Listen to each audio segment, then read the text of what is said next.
Using samples can be a great way to kickstart ideas and get some inspiration for new music, but it can be interesting sometimes to strip it all back and try and create some sounds, some sound design, some original recordings to sort of garner your very own unique sound. So in this video, I'm going to be setting a challenge for myself as well as anyone else who wants to try it too. And there'll be some freebies for anyone who does, so do check out later in the video for more info on that. So the challenge is going to be to make a beat using only original recordings and sound design.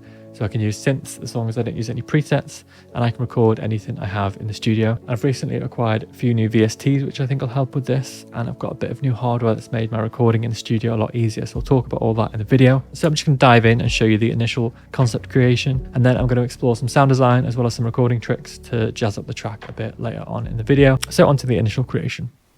So off the bat, I might be cheating already, but I always like to use a bit of atmosphere from my BBC Sounds vinyl, which I've got a couple of now. Sort of like the predecessors to the BBC Sound library, which technically I don't think you can use royalty free, but hey ho, what are you going to do?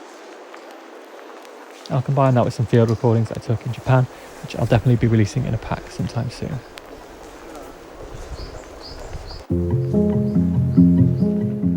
So for the piano, I'm recording with 3 mics. I've got 2 Rode NT5s, which I swapped out the capsule for. And I've also got a Coles 4038 in the middle for a nice sort of warm, fuller sound. And then running into some preamps. So I've got the Warm Audio WA273 preamp, which I'm going into stereo with the 2 outside mics. And for the middle mic, I'm going into a preamp which I just picked up. This is a very budget-friendly preamp, and it actually sounds fantastic. I love the features that it has. The noise floor is a little bit higher than my other amp preamp, but very nice nonetheless. Would definitely recommend.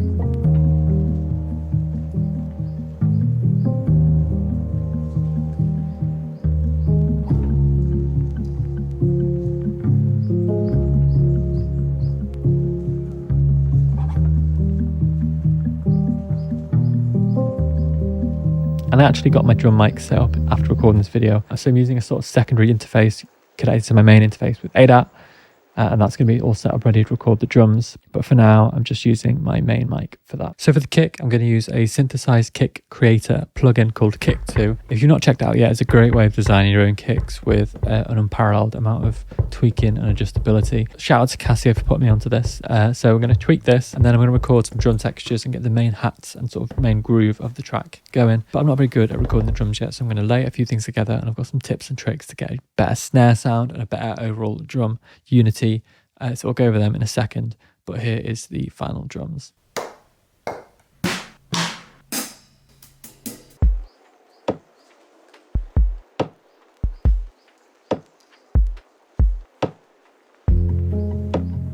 But quickly before I break down and dive into some sound design tips, got a special message from this week's video sponsor, who is DistroKid. So if you've not heard of them, they are one of the leading music distributors who get your music onto platforms like Spotify, Apple, Tidal, Deezer, and all of the important platforms that you want to be on. And if you click the link in the description down below, you'll get 7% off your first year's membership. Or if you're a student, there's an insane offer available at the minute, which is 50% off your first year's membership. It's mental because DistroKid at full price is the best value distributor out there because they take a 0% cut in your royalties.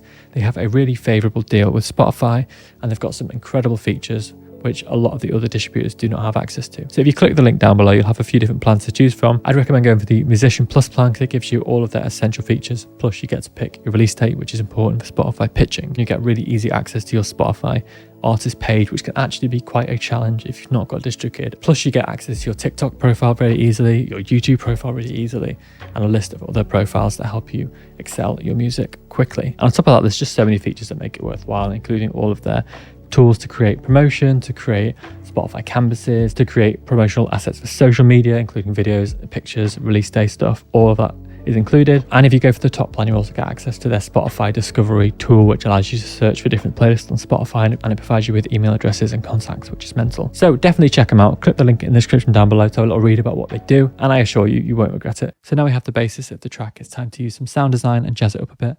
And like I mentioned earlier, there is a bit of a giveaway in this video. So if anyone wants to take on this challenge with me, do make a track, use these rules, use your own sound design, your own recordings, and put it together and drop an Instagram video tagging me in it.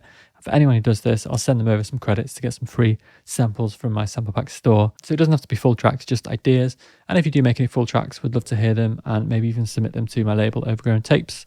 If you join the Discord server, there's a submission link in there, so you can submit any of your tracks. The submissions are currently open, but they won't be for long as we're filling up. So yeah, onto the rest of the track. So we got the start of the idea going. Just to break down what I've done so far, got a bus of ambiances from the vinyl and from my recordings in Japan. I've got a kick. So with the kick, I got 2 tracks, just so I could process the 2 differently a little bit. Gives it a bit more groove and variance. For the drum bus, this is what we sound like so far. So what I've done firstly is, this is the main snare, quite punchy, percussive. So it started from this, layering in a couple of different drums, so the wood stuff and the actual snare drum. And then from there, what I did was I took Spiff, which is from Oak Sound, sort of transient modeler. And you can go into the delta mode and you can sort of hone in on the frequencies that you want for the sort of main body of the snare, adjust the decay to your taste, adjust the sort of frequencies that you're looking for. So we've got this nice punchy snare, which is this. And then get rid of Spiff. And what I did is I dragged this slightly ahead of the main snare.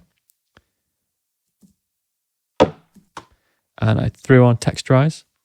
Make sure to turn off the input sound, so we're just getting the sound of the texturize plugin. And you can adjust like the fall, adjust the samples. You can throw a convolution on there or something, just give it a little bit more texture. So that's the snare sorted. And then for the rest of the drums, what I've done is essentially record just some soft textures. So we've got like this crunchy loop, which all I've done for that is I've taken a Foley recording and I've taken a quite harsh hi-hat that I recorded, and I've used an envelope follower just to adjust the volume to give us this effect. Just a nice crunchy sort of brush style loop. Then we can layer that in with some hats. So this is just a sort of 4 on the floor hat with an echo buoy and some filtering and reverb, some tree Foley, some more sort of like tappy textures. We can throw on looks just to glue it all together a bit. So that's the drums so far, and then what I'm going to do in a minute is take some more Foley recordings with stuff I've got lying around. You can use anything really that gives a nice little rattly noise. I'll show you how I process them in a minute. And then instruments, we've got the pianos, just all the mics grouped together. And we've also got the guitar there, which has got a bit of brush free on there to get rid of the background noise, and a bit of gain there on the EQ8. So next up, I want to flesh the track out a little bit by making some pads, but of course we can't use any presets. So I've got a couple of VSTs that work really well for getting some interesting soundscapes. So firstly, we're just going to make a simple patch on Vital. Let's go for the harmonic series. Let's get a second oscillator, and let's go for the Vital sine. We're going to send this one to filter 1, and we're going to go for, put that around here. Second oscillator, we're going to just keep the bass. And then we'll turn on the sampler, and I'm going to get some, then I'm going to turn on the sampler, and I'm going to go to my dark ambient pack. I know it's a pack, but I did record these. So if you go to the source sounds, there should be one that'll work nicely. Let's go for let's try owl texture.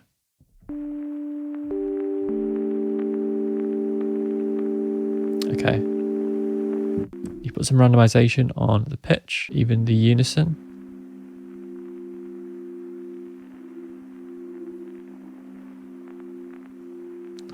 And it's all giving it a little bit more movement.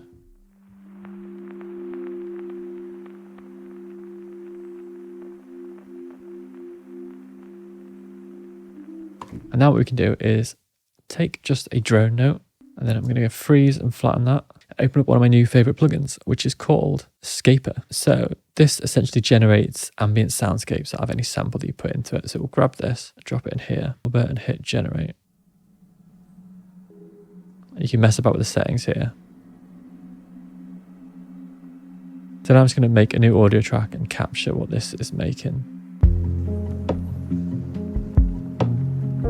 So that's done. We've got this nice soft texture, which I'm going to sort of EQ and do a little bit of pitching to. And what you can also do is then open up another instance of Vital, and you can drag this sample into the sampler bit here. So now just with a simple sine wave and this as texture, you've got quite an interesting pad sound, which is super dark and eerie. So you can do a lot with that. So I'm just going to record some Foley textures for the drums, make a few pad sounds, and show you how I finish the track.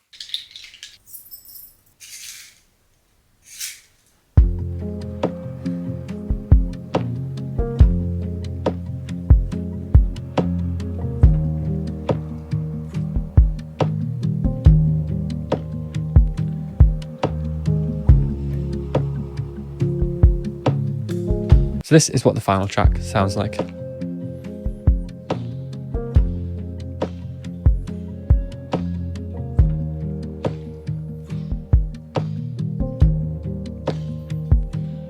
So I've just filled out the drums a little bit more with some texture. Just like a tapping brush sound from the tapping on the piano. I made it mono, a bit of spiff on there and some EQing. And then I've got this sort of percussive texture with an altiverb in this patch. I've also got halftime on there, which is playing the same sample, blending it in with the original, but at half speed. So you get a nice, deeper sort of interesting sound. I've sidechained it to the kick as well, and I've done the same for this sound. And they're both recorded in stereo, so they've both got some nice movement, which adds a nice little texture to the drums.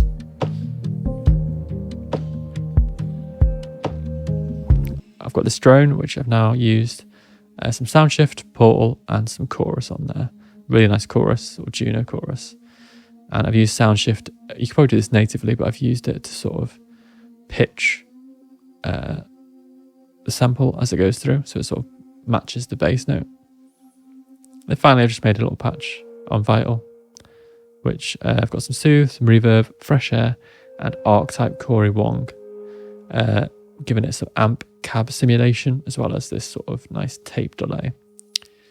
So for this, all I've done is used a couple of sine waves, some automation in there to give it a little bit of pitch shift, and Bart, which is just white noise. But you can drop in any old sample texture as well to make it a little bit more interesting.